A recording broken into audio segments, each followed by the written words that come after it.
Happy birthday, Ma. Thank you. Thank you very much. Ma, how does it feel to be celebrating your special day today? Okay, today is actually my 50th birthday. It's a landmark birthday. It's my golden jubilee. So you understand that it feels different. It's not like the other birthdays that I've been celebrating. I'm actually elated. I'm glad that I'm saying today it has been God's mercies, because when I look back and I remember so many things I've gone through in life, I cannot but thank God. I'm so glad that I'm saying today. My health-wise, my academics, my career, everything has been God all the way. My family life has been God. I lost my mom when I was just 5 days to my 10th birthday. February 5 marked my mom's 40th year anniversary that she's left. So you can imagine a small, barely 10-year-old girl that is just starting life and has a mom as a close ally, best friend. She was actually the closest to me in my family. You understand that? Yes. As the last born of the home, I was really attached to my mom. Then she died, she passed away, and I just couldn't imagine, continuing life without her. But here I am today, 50 years today, blessing the name of the Lord. It's been amazing, amazing 50 years. So I thank God. I appreciate God for this. So, Ma, is there any particular tradition or memory that stands out to you for today? You mean for my birthday? Yes. The normal tradition I normally have for my birthday is usually spend time with my family. To me, family is always number one. My work comes second. God is one, then my family. Next to me, that's my order of arrangement for them. My God, myself, my family. In fact, sometimes I wonder whether I don't put my family before myself. And then maybe my place of work, So I've always enjoyed having my children and my husband round about me. At least the closest people to me and my loved ones coming around me during my birthday. I'm not the party type. If not, I would have been celebrating, handing out invitation cards for my 50th birthday. But I just want to be with those people that actually mean the most to me, and then thank God. That's the tradition I've known since when I was born. I've been growing up with, and that is what I adopted in my home too, because I actually love it. That's interesting, Ma. What's your most memorable birthday since you've joined LASPPPA? Okay, every year since I joined LASPPPA, I normally celebrate my birthday, but I couldn't celebrate it 2 years ago because I lost my dad on the 4th of February. So while I was supposed to be celebrating my birthday, people were coming to commiserate with me. So I think aside that, I've always enjoyed every moment of my birthdays in LASPPPA. People will come around you, celebrate you. People are so wonderful here. You'll be surprised. The GM will even release his office sometimes for you to come and display your cake. And it's always fun bonding us together, bringing us together. We play music at times, but everyone that celebrates birthday in LASPPPA, there's something that, stands out. The person will receive special attention that day. Everybody will take out time to celebrate you on the platform. People will bring cakes to you. Whatever you bring to them, they will celebrate you, accept it with love. So it's always a memorable time. Every moment I spent in LASPPPA, the birthdays there, I've marked there, have been so wonderful. LASPPPA family is beautiful family. Hallelujah. So, Ma, can you share with us what inspired you actually to pursue a career in public service and that eventually lead to this department that you head now, Ma? Okay. What made me pick public service instead of the private sector? Yes, Ma. Like I said earlier, I said I love my family.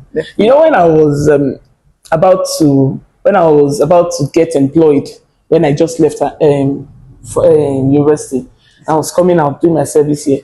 I told my friend, I said, me, I don't want to be doing bank work oh." because bank work was the predominant place of employment during that time. Oh, People were going into the banking sector, people were marketers. No matter your field, once you're a graduate, you can be employed in a bank. I told them I didn't want the banking sector. My uncle wanted me to work with First Bank. He got me interviews, I passed and everything, but I've always told them I want the public sector. And why I said that was, I said, let me say it the way I said it to my friends then. Me affect your mommy if you photo mommy. In English, I mean, that's simply interpret. I don't want my children to recognize that because mostly they will leave home in the morning and they will come home very late at night because they are doing banking work. And then my mindset about public service was get to work latest 8 o'clock and then close by 4. So by 5, I'm back home. I have enough time to take care of my children when I start having children. So by the time I said I got into public sector, I was enjoying it, but in public sector, the higher you go, the hotter it becomes, the more responsibility that comes to your table. So I found myself back in that circle that I was running away from, coming early and close late. So what inspired me to join service actually was a wrong perception of what public service is all about, because I thought I would have at least a lot of time for myself. But here I am today. Then you asked the second question about what inspired me to the department where I am now. Yes. I'm in fiscal development intervention department. Before now, I was heading fiscal planning, research and statistics department. That was the first place where I became an HOD. I developed interest in research work and then archiving, digital storage of information. And the day my mind went to that was when the EndSARS protest happened and the microfilm building on Lagos Island got burnt. Microfilm is where we have the storage of information dating back even to 16th century about Lagos State, how Lagos emerged to where it is today. And that day, because of the carelessness of some people, or the people, people raging, they just burnt history that cannot be bought with money. And when you have information lost, it's more than losing money, because you cannot quantify the value of every information that is lost. There are some court cases that will never know resolution. At least true justice will not be given because of those information that got burned. So it got me thinking that we have an archive here, and I'm in that department. What can we do to preserve this information? Why can't we change it into digital format and then save it in at least something that is safer than physical storage? That was what moved me into digital archiving and with the LASPPPA repository as we have it today. And then from there, I was moved to this place because of my years of expertise. And then I'm this kind of person. I've worked in different departments. And one of my strong strengths is in evaluation of planning permits or planning activities. Why should this activity be allowed to be in this place? I can evaluate it. I have my strength in that. So that's where I am right now. thank you. So I'm fulfilling potential where I am. Okay. So, Ma, what do you love most about your role as the HOD of PDID in the Lagos State Fiscal Planning Permit Authority? Anywhere you are as HOD, one beautiful thing about it is that you have the opportunity to make a difference, because you will be able to contribute. You will be a policy formulator. you'll be able to contribute in decision makings. Decisions that we make in physical planning are important decisions that affect individual lives and collective lives, even corporate investors that want to come in, investor opportunities in Lagos State. That is why LASPPPA is one of those people that contribute to the ratings, the ranking of ease of doing business by World Bank. We are one of those that are considered as key contributors. Because when you don't give someone approval at the right time, it's going to affect the investment opportunity that he wants to, plow his money, funds into it. And when it doesn't, there's rate of return and on investment. And time, it's also time, Sure. it's attached to time. Yes. So if I don't do what I need to do at my own hand, that person will not be able to go to site and build that office that he wants to employ people into. Okay. You see how the circle is going on and on. Doesn't And then they won't be able to, pay tax into the Lagos State government account that we'll use in making roads so that you will not be delayed to go for an interview where you'll be employed.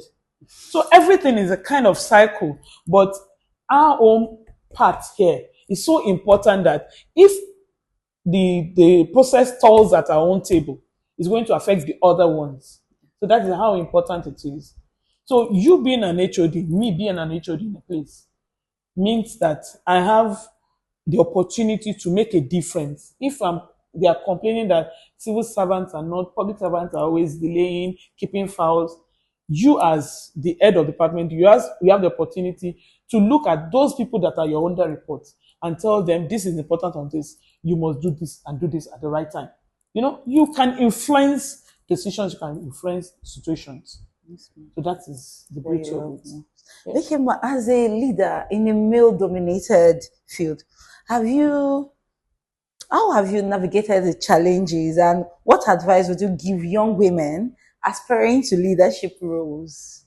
Well, I've always had this, and I have told the new intakes that were coming in, I told the female ones when we had one-on-one chats with them, I told them that town planners that are female are known as men in bra. So I don't know the difference between a man and a woman. Yes, because you are a woman and you are in Africa, that's mentality that women are weak comes to play. And so they'll be giving you roles that seemingly looks lesser than that of your male counterparts. But it also depends on you as an individual. If you show to people that I am capable, I'm competent, I know my onions, I know what I'm doing, and I have the capability, the capacity to handle so and so office, and you prove yourself right, they see it and they know that you have done what you need to do. This person is qualified. Yes, they will consider you. But when they call you, oh, you look weak, and then you also relax on your hands, that means they will relegate you to the back rather than to face. Because they also have, we always look at it as if the men don't have their own challenges. They have their own challenges too. But they stand strong. So what stops us from also standing strong? We are planners. And planners, you should be able to plan your time. Women are the best planners, in case you don't know. The home front, Bible says that the wise woman builds her own home. It is the woman that builds the home, because we are good in planning. Every home that have good female that knows how to manage funds are best financial planners. So the family will not run into error when it comes to finances. So as a woman, you should be able to plan your time such that your home end does not affect your office end. If you can manage both and then put in your best, your effort will be seen. Bible says that sorry, I'll be quoting the Bible. I know the Bible. Yes. It says, see a man diligent in his works.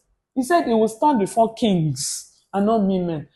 Just the same thing goes for women. See a woman diligent in her work, she will stand before kings and not mean men. Make yourself relevant, and then you'll be given opportunities, you'll be given roles that even your male counterparts, they are also fine. You will be given, you'll be placed on the same pedestal. You understand? So that's just that. Ma, how do you envision this department, the organization as a whole in the coming years? Lagos state government is going towards smart city. We want to make things digital. We want to harness technology to build a better city for ourselves. So as Lagos State Fiscal Planning Permit, we also key into the vision of the state. Okay. And together, what we are trying to do is to digitize our system, our business processes, such that it doesn't affect any other thing that we are doing. Okay. Lagos State being part of the state, we are keen into that vision. So we are using digital technology to harness our process to make it simpler, not just for ourselves, for the public that we are serving, so that they can easily reach out to us. They can even do their planning permit online without any need for them to come physically to the office. So what I see in the future is a system that is self-driven, not one that is, there are sometimes that human interferences also delay the process. So if it is self-driven, then we'll have shorter work flow time, Yeah. and then there will be greater return on investment. That is how I see the authority going. And then this department, the one on public awareness. We're getting to know more about LASPPPA. LASPPPA is in the face of the public, and for good too. Yes. So it's exciting. Sometimes when you tell people, town plan and like, so wole ni. But people are getting to know that these people are the ones that make a difference when it comes to development. I need to get my papers to be sure that what I want to build is in conformity with the state's plans. So people want to meet with us now, and our people are more outside there now than it used to be in, say, few years back before our general manager came to power. Yeah, and then what other ones? We have our 10-day deal. Yes. People are getting the approval faster now because it's turning out approvals, quicker. And then the last one that we just had, amnesty. It's so exciting because the state government are with an amiable governor, Mr. Baba Jide Olushola Sanwo-Olu. He approved that amnesty. And you know what it means to people. You've done something that is wrong, but you want to make amends, but they're telling you will regularize for you without even giving you the cane that we're supposed to give you, which is the penalty. So people really embraced it.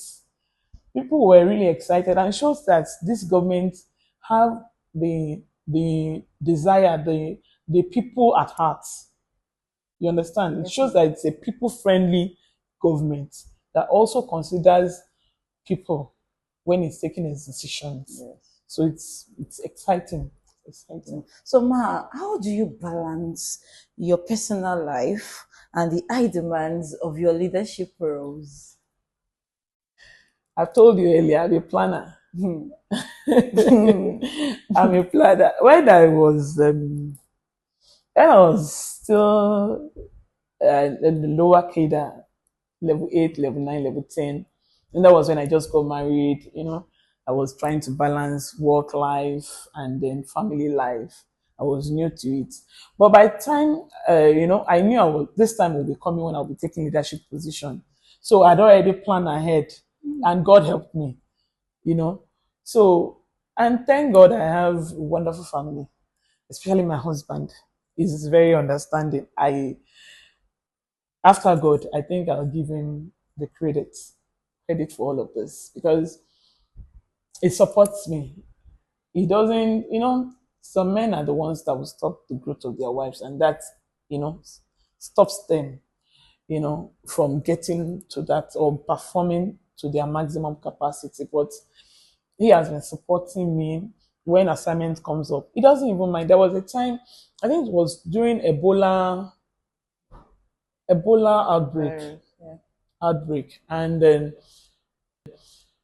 people were asked to stay at home. And then an assignment came and said that we should we should start looking for camps where we can put an Ebola victim because it was a very communicable disease. Yeah. So they are looking for camps where they can isolate people into. And my husband was driving me around Oh. all through my area of coverage. Then I was covering Alimosho. Adé And orí it mi, was driving me from street to street onítèmi, looking ọba for láàrin àwọn collapsed ọkùnrin buildings ni or ọ́, distressed buildings idán that ni the ọ́, state can just, akóredé ni ọ́, take ó over fi the site idán and ó fi build the kind of kóredé. camp for Ìyẹn those ní people. òkín So it's rare arẹwà when you ọkùnrin, see people like that. ọjọ́ So gbogbo I want báyìí to give him dára, all the ó credit wú for mi that. lórí. Kudos to him. Yes, ma'am. So I've been balancing well because I have stability at home. God helping me. So, ma, if you had to choose one thing to do on your birthday, completely away from work, what would it be? I want to be with my family alone in a resort. Just have family time. I would love that. I love quietness. I love nature. So I like to just be in a quiet place, maybe waterfall, or chirping of birds or animal sound. That kind of things I would love to have. Just nature, just lying down, enjoying sunbathing. I guess we'll be visiting the safari soon. I don't mind. So, I don't ma, mind. that's wonderful. So, ma, what's one fun fact that most people don't know about you? People don't know that I'm shy. Oh, You said it too. I knew you would say, oh. Many people don't know that I'm a very shy person. I'm camera shy. okay, ma. If you could switch roles with anyone in LASPA for a day, who would it be?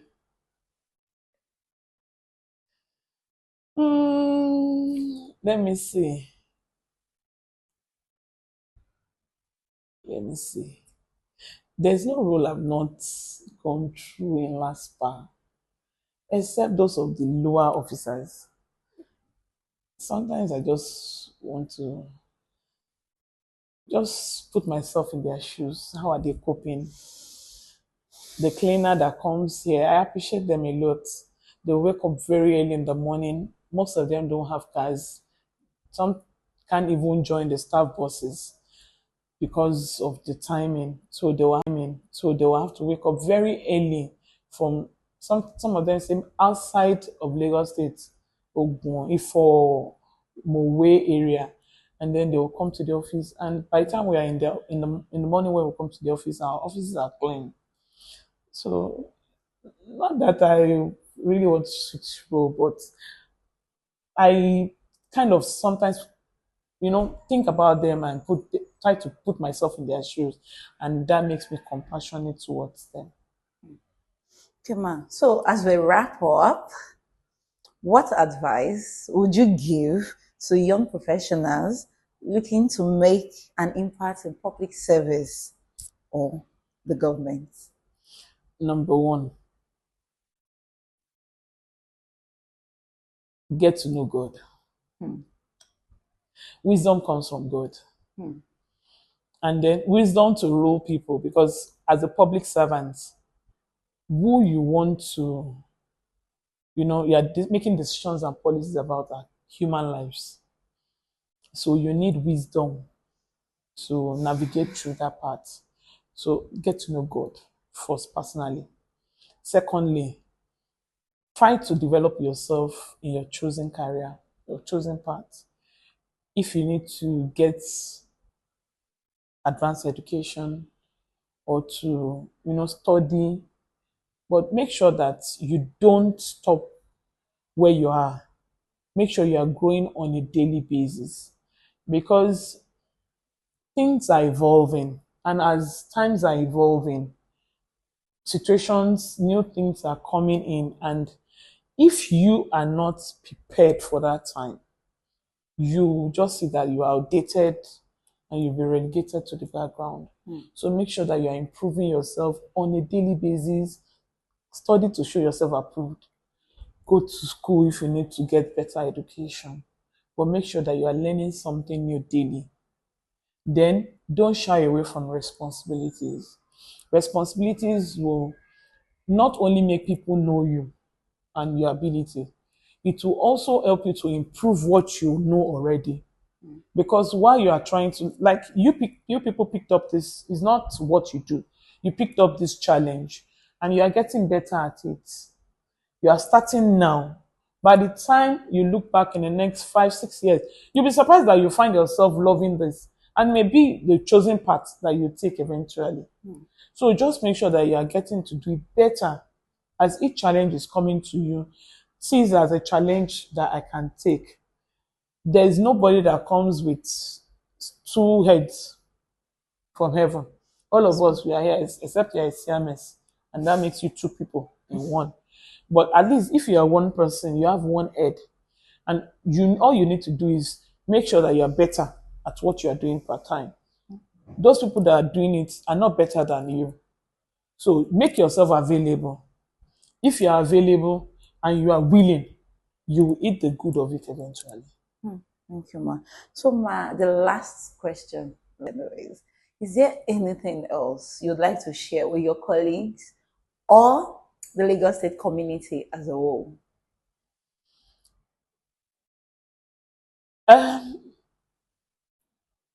The state will be better if we can obey the laid down rules that we have in place. People should just cooperate.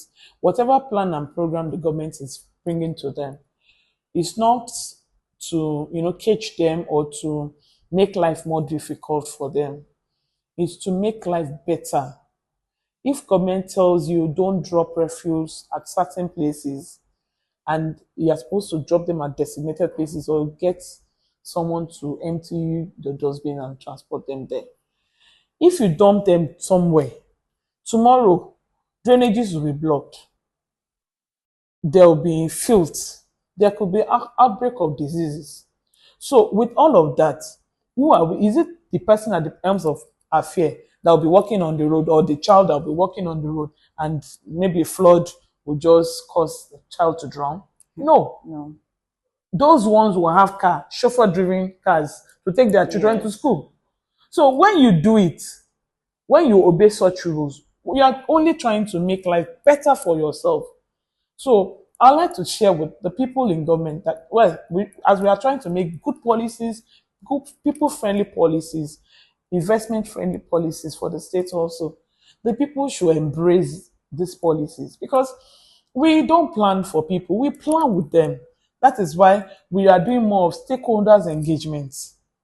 We are meeting with the people, asking them what they want. So when do we now eventually translate these things into policies?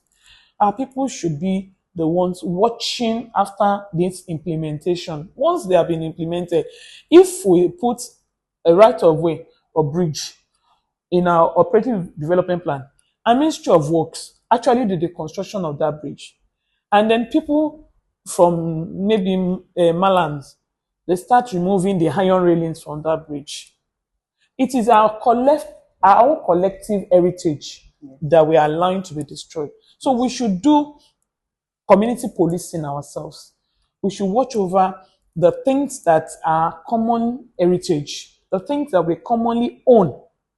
We must be the keeper of such things that have been implemented for us.